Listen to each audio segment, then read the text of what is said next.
Alors mon parcours c'est tout ce qui est le plus classique. J'ai fait un collège en général, une seconde générale, puis ensuite je me suis dirigé vers un bac STI 2D étant donné que j'étais assez attiré par le domaine de l'informatique. Après ça je me suis dirigé vers une formation en alternance et pour ça justement le titre pro TSRIS à la MFR du Martelet m'a permis de faire un petit peu tout ce que je voulais vis-à-vis du monde de l'entreprise. TSRIS c'est technicien supérieur en réseau, en informatique et en sécurité.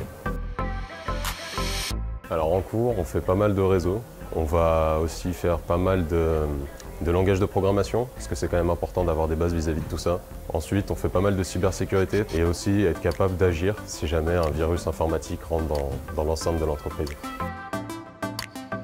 Je suis technicien informatique et du coup, je vais m'occuper de tout ce qui est de l'Administrative Directory. Mon entreprise, c'est Ensto Novexia. C'est une multinationale finlandaise spécialisée dans la distribution de produits électriques, par exemple les bornes de recharge pour vos voitures électriques ou autres. Je fais pas mal de gestion vis-à-vis du serveur physique qu'on va avoir dans l'entreprise, c'est-à-dire que je vais mener des réparations dans le serveur en cas de problème.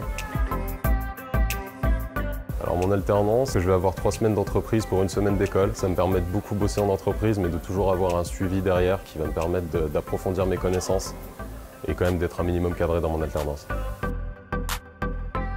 Alors les débouchés, il y en a plusieurs. On peut soit s'arrêter et devenir technicien informatique ou technicien réseau, soit continuer sur une année de licence en AIS qui va bientôt être ouvert à la MFR du Martelet l'année prochaine. Cette année de licence, ça va nous permettre d'approfondir nos connaissances. Ça sera toujours en alternance et ça va nous permettre d'aller vers des postes un petit peu plus élevés, comme par exemple administrateur réseau.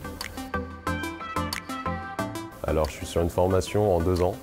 Pour l'instant, mais je pense continuer en AIS, la filière qui va ouvrir l'année prochaine dans mon école afin de pouvoir me continuer vers un titre d'administrateur réseau. Alors les prérequis, c'est avoir un bac général ou technologique. Dans l'idéal, il faudrait déjà avoir une entreprise. Beaucoup de gens peuvent y accéder. La seule autre condition, c'est d'être âgé de moins de 30 ans.